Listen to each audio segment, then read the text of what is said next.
সেখানে দাঁড়িয়ে আছে, চারদিক থেকে কাফের বেঈমানেরা তীর মারতেছে। লক্ষ্য হলো, টার্গেট হলো আমাদের নবী, যে নবীর মা নাই গো, বাবা নাই। এমনি সময় নবীর আদরের সাহাবী হযরতে তালহা রাদিয়াল্লাহু তাআলা আমার নবীর সামনে গিয়ে দাঁড়াইয়া বুকটা পেতে দিলেন। আরে কাফের বেঈমানেরা, মার কত তীর মারবি, বুকটা পেতে দিলাম। আমার জীবন থাকতে রাসূলের গায়ে তীর লাগতে দিব না। একের পর এক তীর আসতেছে, কলিজাটার মধ্যে লাগে। কোন তীর ডান দিক দিয়ে লাগে, কলিজাটা ছেদ্রু করে বাম দিক দিয়া বেরিয়ে যায়।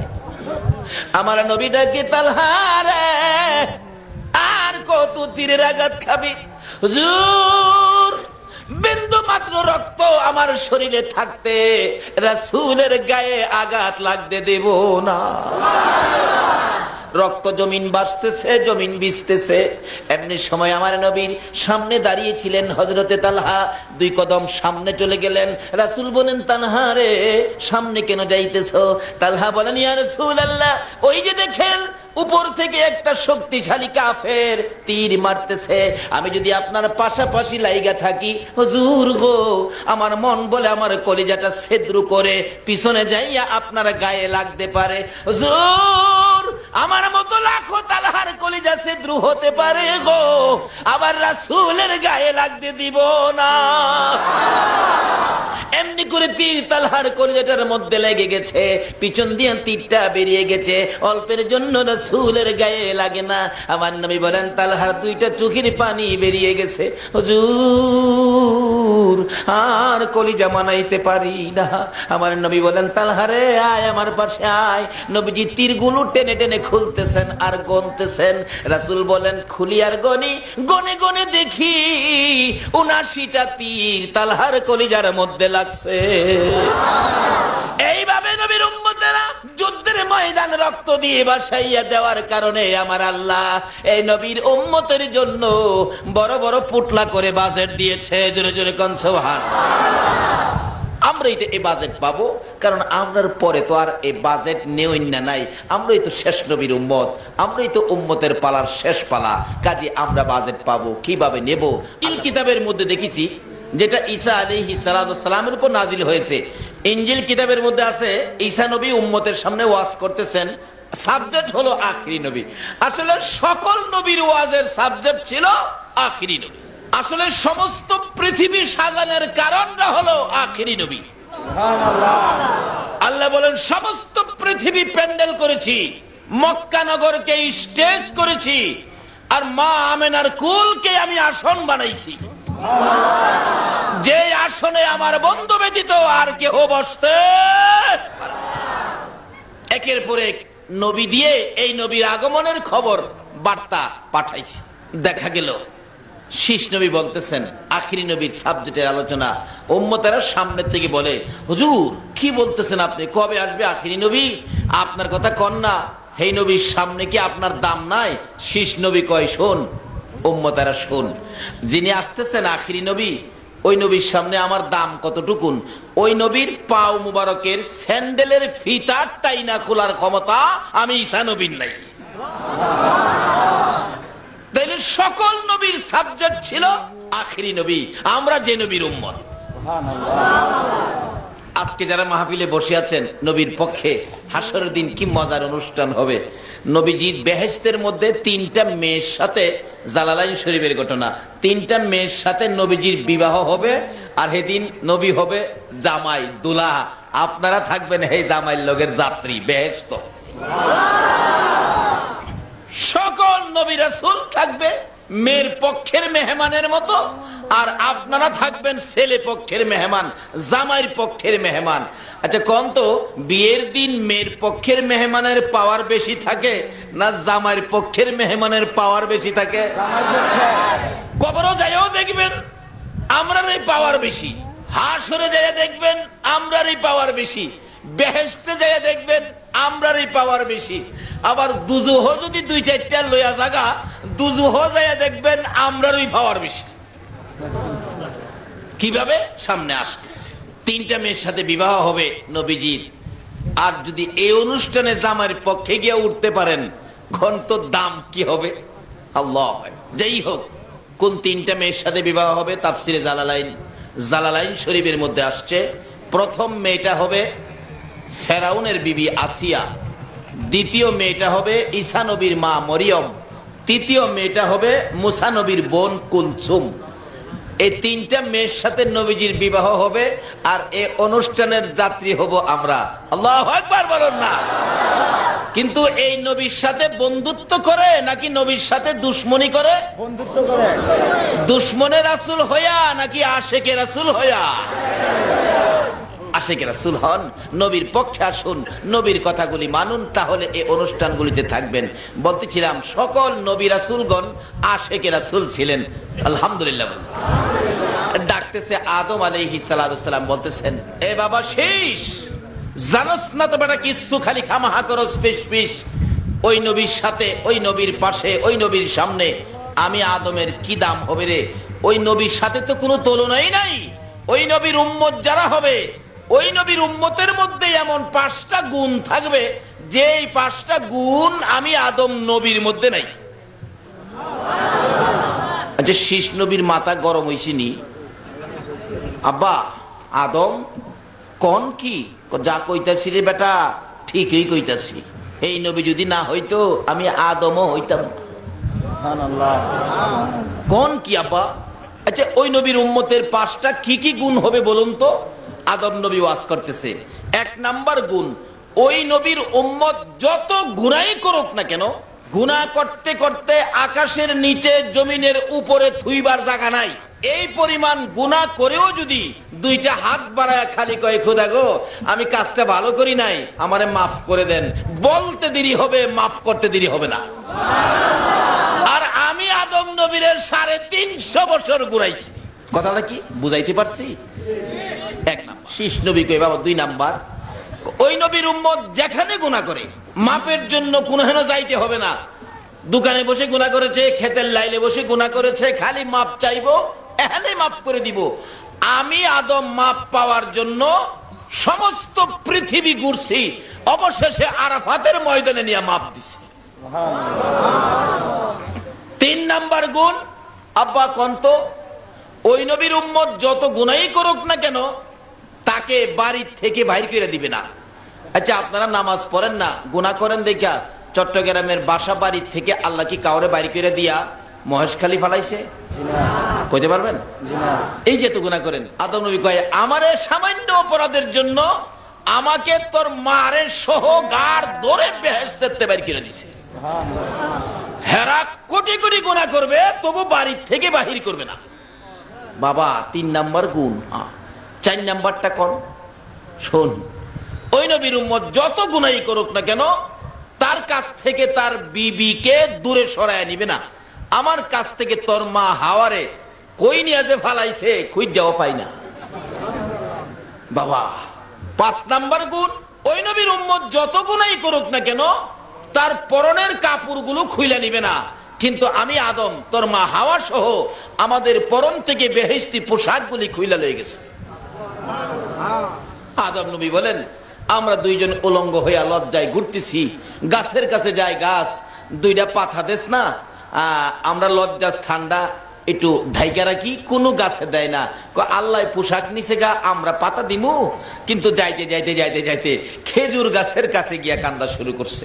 খেজুর গাছ কয় ঠিক আছে, আপনারে দিলাম 3টা পাতা আর হাওয়ারে দিলাম 5টা পাতা। সুবহানাল্লাহ।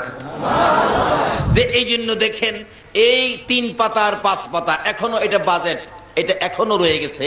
মানুষ মৃত্যুবরণ করলে পুরুষকে দাফন করা হয় কয় কাপড় দিয়ে? 3 কাপড়। মেয়েকে দাফন করা হয় কয় কাপড় দিয়ে? 5 কাপড়। ও শীষ, ফিসফিস করিস না। এই নবীর উম্মতের দাম এত বেশি, এই 5টা গুণে তারা গুণান্বিত, যে গুণগুলি আমি আদম নবীর মধ্যে নাই। শীষ নবী কিছুক্ষণ চুপ থেকে কই তাহলে তো এই নবীর ওই দরুন দরকার। একটু পরে পয়েন্ট বাইর করছে, আব্বা আদম আচ্ছা শুনছি আপনারে নাকি ফেরেশতারা সেজদা করছে, এই নবীরে কি ফেরেশতারা সেজদা করবো? আদম নবী কো, আরে বুকার বুকা, শুনছস আমারে সেজদা করছে, হাকিকতে সেজদা আমারে করে নাই। যেদিন ফেরেশতারা আমারে সেজদা করে, এদিন আমার কপালের মধ্যে ওই নবীর নূর জুলাইত ছিল, হাকিকতে সেজদা আমারে করে নাই, আখেরি নবীর নূর মুবারককে সেজদা করেছে।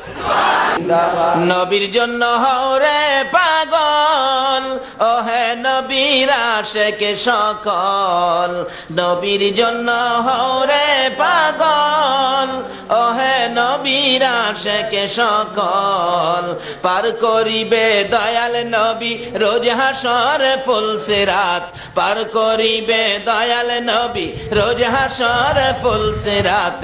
জিন্দাবাদ জিন্দাবাদ নবীর সেনা, জিন্দাবাদ জিন্দাবাদ জিন্দাবাদ নবীর সেনা, জিন্দাবাদ। আমল করো নামাজ রোজা কায়েম করো সুন্নিয়াত, আমল করো নামাজ রোজা কায়েম করো সুন্নিয়াত।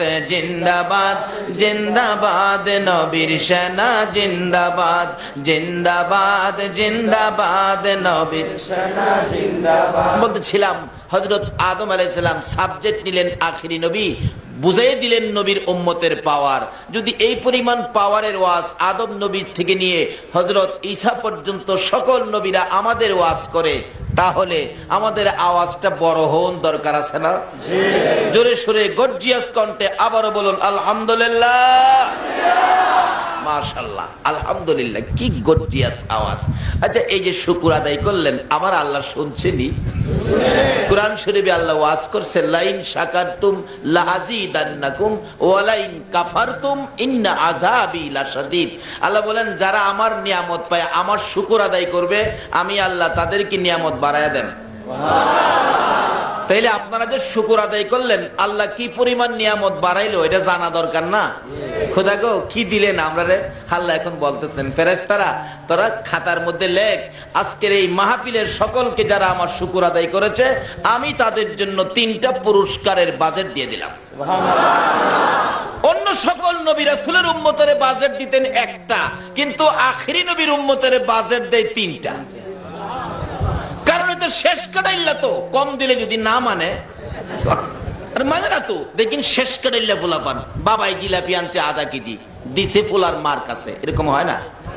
পোলার মা দেখবেন বড়ডারে দিল 2টা, মাইজলাডারে দিল 2টা, পিচ্ছিটা পুকুরে গোসল করতেছিল তো ভিজা কাপড় লইয়া ওই আইছে, মা মা বাবাই বলে জিলাপি আনছে, কহ দাও না, দিছে হ্যাঁ রে ও 2টা, মা 2টা ওই দিলে,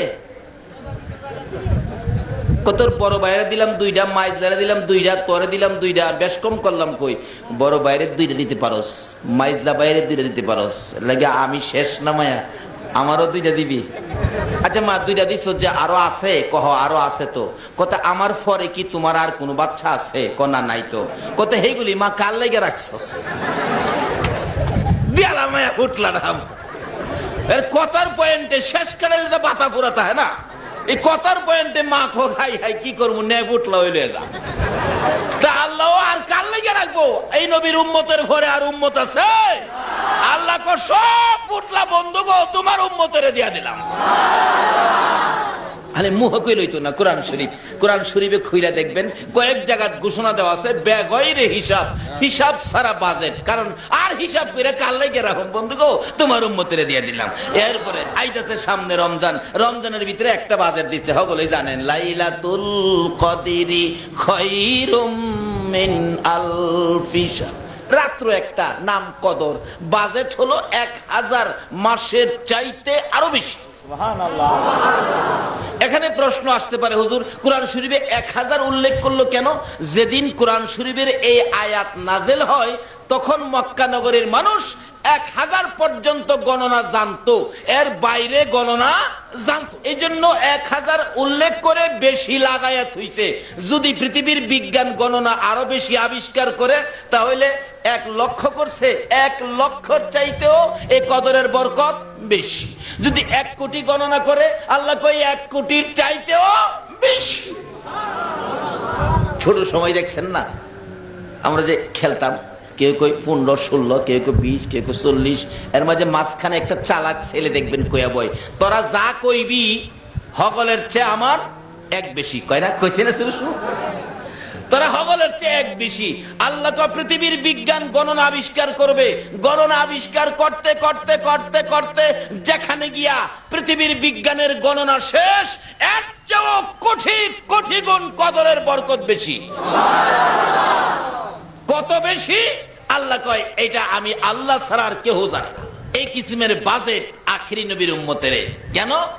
ওই যে বাচ্চা বাজেট নিলেন কিভাবে দেখেন না, পুকুরে গোসল করতেছিল, কাপড় ভিজা, তো মা কইতি তো ঘর বাসায় ফেলাইতেছস পানি দিয়া, মা ঘর বাসায় এলামু ভিজাইলামু পুটলাটা দে। এই বাজেট গুলি করার কারণ হলো নবীর উম্মত পানি দিয়ে নয়, কলিজার তাজা রক্ত দিয়ে যুদ্ধের ময়দান বাসায় দিত। আল্লাহ বলতেছেন আজকের মাহফিলে যারা আমার শুকর আদায় করেছে তাদেরকে পুরস্কার দিলাম 3টা। বলুন কয়টা? আসলে আমাদের বাজেট প্রত্যেকটা 3টা, সব 3টা। আজ এসে রমজান মাস, মাস একটা, বাজেট 3টা।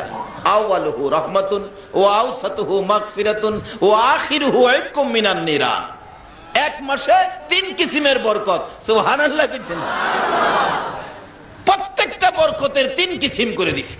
প্রথম বাজেট আল্লাহ বলেন এই মাহফিলে যারা বসে আছে, দাঁড়িয়ে আছে, যারা মাহফিল মহব্বত করে মা বোনেরা পর্যন্ত শুনতেছে, আল্লাহ কয় ফেরেশতারা তোরা খাতায় লেখ, প্রথম বাজেট হলো আমি তাদের জীবনের গুনাহগুলো মাফ করে দিলাম। গুনাহ কে মাফ করছে? আচ্ছা কোন তো এই সমস্ত বাজেট কি সংসদে দিতে পারবে? এই সমস্ত বাজেট কি জাতিসংঘে দিতে পারবে? এই সমস্ত বাজেট কি বুশে দিতে পারবে? হ্যাঁ, এই তো চুবাইয়া লাইতেছে। হ্যাঁ, যেইভাবে মুসলমানদের উপর অত্যাচার শুরু করে দিয়েছিল, হ্যাঁ বাপ যে মুসলমানের বুঝি কেউ নাই, কি কর? আচ্ছা বলুন তো মুসলমানদের কেউ আছে কিনা? জোরে বলতে হবে কে আছে? আরো জোরে বলুন কে আছে? হ্যাঁ বাপ যে মুসলমানের কেউ নাই, মাইরা সাপ কিরালাম অহন টের পাইতাছে মুসলমানদের যে কেউ। প্রথম পুরস্কার জীবনের গুনাহ মাফ। বাজেট দিলেন কে? মাপ পাইছেন নি আপনারা? বলে হুজুর বুঝবো কিভাবে? যদি মাপ পায়া থাকেন, আল্লাহর দেওয়া বাজেটটা পায়া থাকেন, তাহলে কিছুক্ষণ ওয়াজ শুনতে মন চাবে, মনে কোনো অশান্তি থাকবে না, শান্তি থাকবে। আচ্ছা আপনাদের মনে কি এখন অশান্তি না শান্তি? ওয়াজ শুনতে মন চাই না বাড়ি যেতে মন চায়? বাড়ি যেতে মন চায়? আচ্ছা দেখি কার কার বাড়ি যেতে মন চায়, হাত তুলে দেখান তো। অনেকে হাত তুলছে, আসলে বুঝতে পারছে না। ঠিক আছে, যাই হোক, এই জন্য একটা অপরাধ হয়ে গেছে না। যদিও এই মাহফিল দিয়ে বাড়িতে মন চাই, হাত তুলছে, ফেরেশতারা হয়তো তখন বলতেছেন খোদা গো 2-4 জন তো বেশকম করলো, তাদের খাতার নামের মধ্যে কি বেশকম লিখবো? আল্লাহ কয় কি বেশকম লিখতি, চুপ থাক। হ্যাঁ যে হাত তুললো, হাত তুলছে, তোর কি হয়েছে, চুপ থাক তোরা, দেখিস না। দেখছেন না অনেক সময় বিয়া শাদীর মধ্যে ছেলে পক্ষের মেহমান মেয়ের বাড়িতে গিয়ে দেখবেন গরম বেশি থাকলে পানি খাওয়ার জন্য পাগল হয়ে যায়, টেবিলে গ্লাস নিতে গিয়ে বাচ্চারা 2-4টে গ্লাস ভাঙিয়ে ফেলাই দিছে। এরকম হয় না? মেয়ের বাবার কাছে খবর গেছে, যারা সাইদারি করে খাওয়াইবো তারা গিয়ে বলছে চাচা ছেলের পক্ষের মেহমান এটা গরম, গ্লাস 4টা আয় ওই ভাঙিয়ে লাইছি। আমরা সাইদারি করতাম না জায়গা।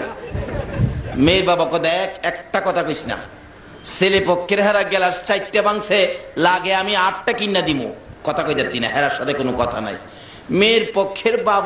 মেয়ের বাবা যদি ছেলে পক্ষের হেরা গ্লাস ভাঙলে বাপে 4টা ভাঙলে 8টা কিনা দিতারে, এই নবীর উম্মত খুঁড়িনাড়ি বেশকম করলে আল্লাহ সাইরা দিতারে না? আল্লাহ তোরা কি কথা কস, হাত তুলসি থেকে বেজাল লিখবি, বেজাল করলো করলে করছে, এগুলি আমি আল্লাহ সব সাইরা দিমু।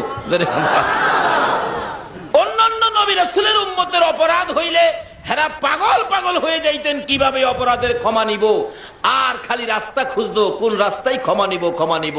আমার আল্লাহ রাস্তা খুঁজে কিভাবে আখিরি নবীর উম্মতের ক্ষমা দিব। হেরা ক্ষমা চায়া ক্ষমা পায় না, আর আমরা ক্ষমা চাই না, আমার আল্লাহ ডাহে ক্ষমা করে দিছি।